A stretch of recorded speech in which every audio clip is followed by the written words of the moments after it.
Okay, thank you very much. We appreciate you being here, and we've put together a great cabinet, and we've had tremendous success. We've been given a lot of credit for having a very successful first month, and we want to make that many months and years, actually. But we're going to have many good months, and we're going to have many good years, I hope, and we're going to solve a lot of problems. We're doing very well with Russia, Ukraine. President Zelensky is going to be coming on Friday. That's now confirmed, and we're going to be signing an agreement, which will be a very big agreement. And I want to thank Howard and Scott for the job you guys did in putting it together. Really did an amazing job. And that'll be on rare earth and other things. And as you know, we're in for probably $350 billion. Europe is in for $100 billion. And that's a big difference. So we're in for probably 3 times as much, and yet it's very important to everybody, but Europe's very close. We have a big ocean separating us, so it's very important for Europe, and they hopefully will step up and do maybe more than they're doing, and maybe a lot more. The previous administration put us in a very bad position, but we've been able to make a deal where we're going to get our money back, and we're going to get a lot of money in the future, and I think that's appropriate because we have taxpayers that shouldn't be footing the bill, and they shouldn't be footing the bill at more than the Europeans are paying. So it's all been worked out. We're happy about it, and I think that very importantly, we're going to be able to make a deal. Most importantly, by far, we're going to make a deal with Russia and Ukraine to stop killing people. They'll stop killing young Russian soldiers and young Ukrainian soldiers and other people in addition in the towns and cities. And we will consider that a very important thing and a big accomplishment because it was going nowhere until this administration came in. They hadn't spoken to President Putin in 2 years. And so we'll keep you advised. Before we begin the cabinet, I'd like to have Scott and a couple of people say a few things, but most importantly, where are you? This is a gentleman who's going places, the head of HUD, and he's going to say, you all know him, and you're going to say grace, and then we'll have our meeting, right? Thank you very much. Scott, that was a very good job you did. You've done that before, haven't you? So Scott Turner's a terrific young guy. He's heading up HUD, and he's going to make us all very proud, right? Thank you, Mr. President. Thank you very much. Great job.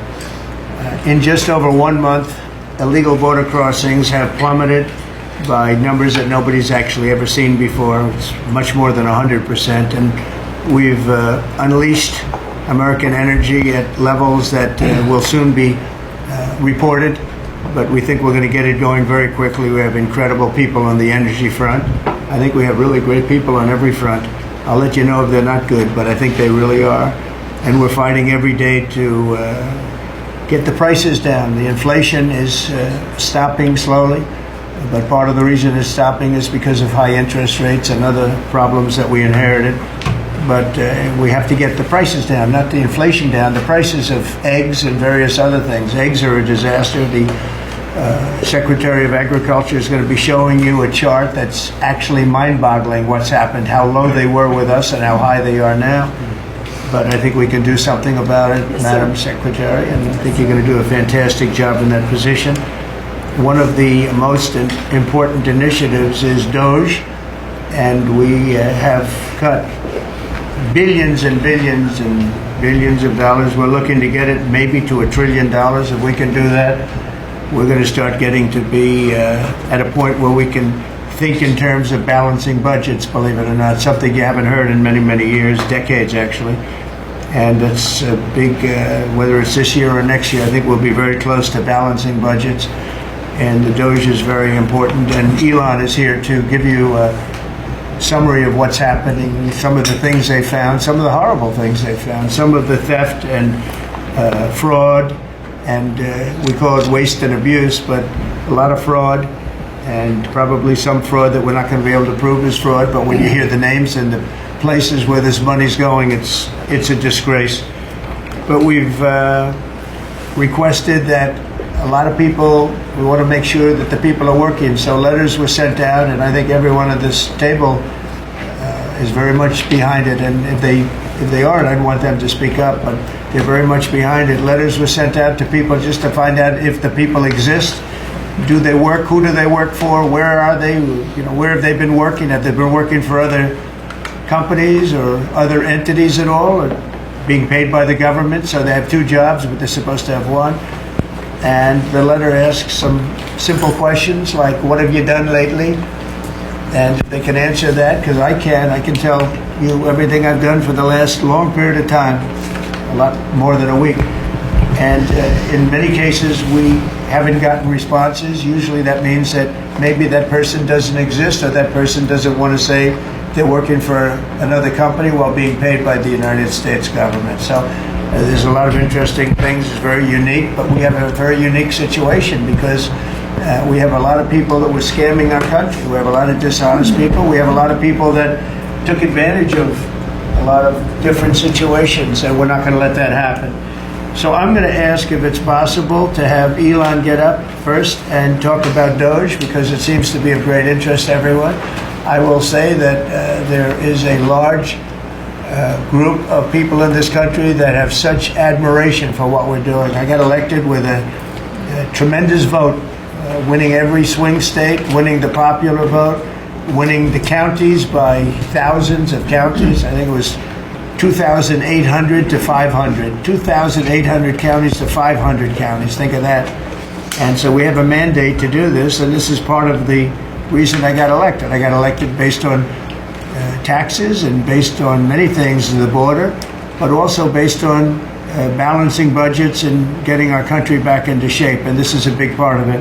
So Elon, if you could get up and explain where you are, how you're doing, and how much we're cutting, and it's an honor to have you. He's been a tremendously successful guy. He's really working so hard, and he's got businesses to run, and in many ways they say, how do you do this? And he's sacrificing a lot and getting a lot of praise, I'll tell you, but he's also getting hit, and we would expect that, and that's the way it works. So I'd like to have Elon Musk please say a few words. Well, thank you, Elon. Thank you, Mr. President. I actually just call myself a humble tech support here, because this is actually, as crazy as it sounds, that is almost a literal description of the work that the Doge team is doing, is helping fix the government computer systems. Many of these systems are extremely old. They don't communicate. There are a lot of mistakes in the systems. The software doesn't work. So we are actually tech support. It's ironic, but it's true. The overall goal here with the Doge team is to help address the enormous deficit. We simply cannot sustain as a country $2 trillion deficits. The interest rates, just the interest on the national debt, now exceeds the Defense Department spending. We spend a lot on the Defense Department, but we're spending like over $1 trillion on interest. If this continues, the country will become de facto bankrupt. It's not an optional thing; it is an essential thing. That's the reason I'm here, and taking a lot of flack and getting a lot of death threats. By the way, I like to stack them up, But if we don't do this, America will go bankrupt. That's why it has to be done. I'm confident at this point, knock on wood, knock on my wooden head. There's got a lot of wood up there. That we can actually find $1 trillion in savings. That would be roughly 15% of the $7 trillion budget. And obviously that can only be done with the support of everyone in this room. And I'd like to thank everyone for your support. Thank you very much. This can only be done with your support.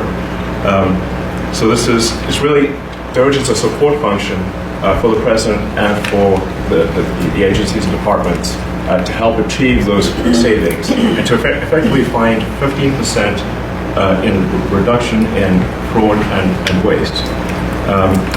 And we bring the receipts. So people say, well, is this real?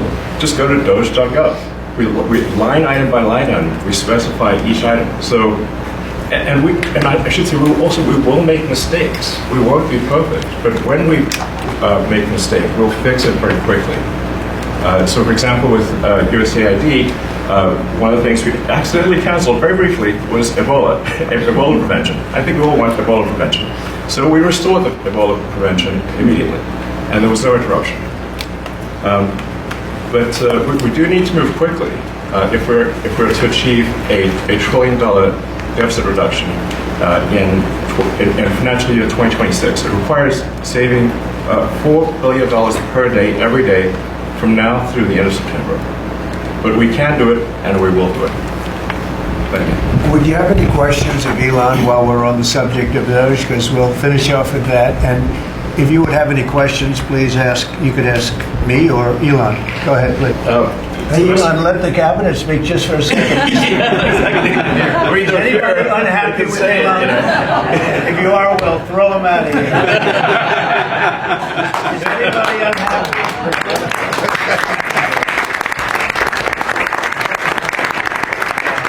We have a lot of respect for Elon and that he's doing this, and some disagree a little bit, but I will tell you, for the most part, I think everyone's not only happy, they're thrilled.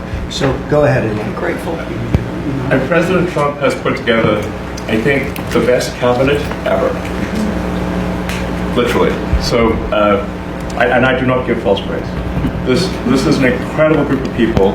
I don't think that such a talented team has actually ever been assembled. I think it's literally the best cabinet that the country has ever had, and I think the company should be incredibly appreciative of the people in this room. Mr. Go ahead, please. Yes. Well, to be clear, I think that email perhaps was best interpreted as a performance review, but actually it was a pulse check review. Do you have a pulse? Do you have a pulse and 2 neurons? So if you have a pulse and 2 neurons, you can reply to an email.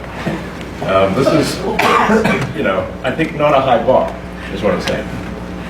This is, anyone can accomplish this. But what we are trying to get to the bottom of is we think there are a number of people on the government payroll who are dead, which is probably why they can't respond. And some people who are not real people, like they're literally fictional individuals that are collecting paychecks. Well, somebody's collecting paychecks on a fictional individual, so we're just literally trying to figure out, are these people real? Are they alive? And can they write an email? Which I think is a reasonable expectation for the American public would have at least that expectation of someone in the public sector. Mr. Moss, roughly 1 million employees. It's not a high bar, guys. Come on. Yeah. Well, I mean, so I guess it was like last week. The president encouraged me via Truth Social and also via phone call to be more aggressive, and I was like, okay, yes, sir, Mr. President, we will indeed do that. The president is the commander-in-chief. I do what the president asks. And I said, can we send out an email to everyone just saying what did you get done last week? And the president said yes, so it did that. We got a partial response. We're going to send another email. But our goal is not to be capricious or unfair. We want to give people every opportunity to send an email. And the email could simply be, what I'm working on is too sensitive or classified to describe. Like literally just, that would be sufficient. I think this is just common sense. And what is your target number for how many workers, employees you're looking to cut total? We wish to keep everyone who is doing a job that is essential and doing that job well. But if the job is not essential or they're not doing the job well, they obviously should not be on the public payroll. I'd like to add, wait a minute. I'd like to add that those 1 million people that haven't responded, though, Elon, they are on the bubble. I wouldn't say that we're thrilled about it. They haven't responded. Now, maybe they don't exist. Maybe we're paying people that don't exist. Don't forget, we just got here. This group just got here. But those people are on the bubble, as they say. Maybe they're going to be gone. Maybe they're not around. Maybe they have other jobs. Maybe they moved and they're not where they're supposed to be. A lot of things could have happened. I wouldn't say that Biden ran a very tight administration. They spent money like nobody's ever spent money before. Wasted money. The Green New scam, all of the different things they spent money on. And you've seen that. We've seen that with some of the things that I read in speeches. I read them and people can't believe when I read them. 20 million here, 30 million here for a little educational course on something, circumcision, right?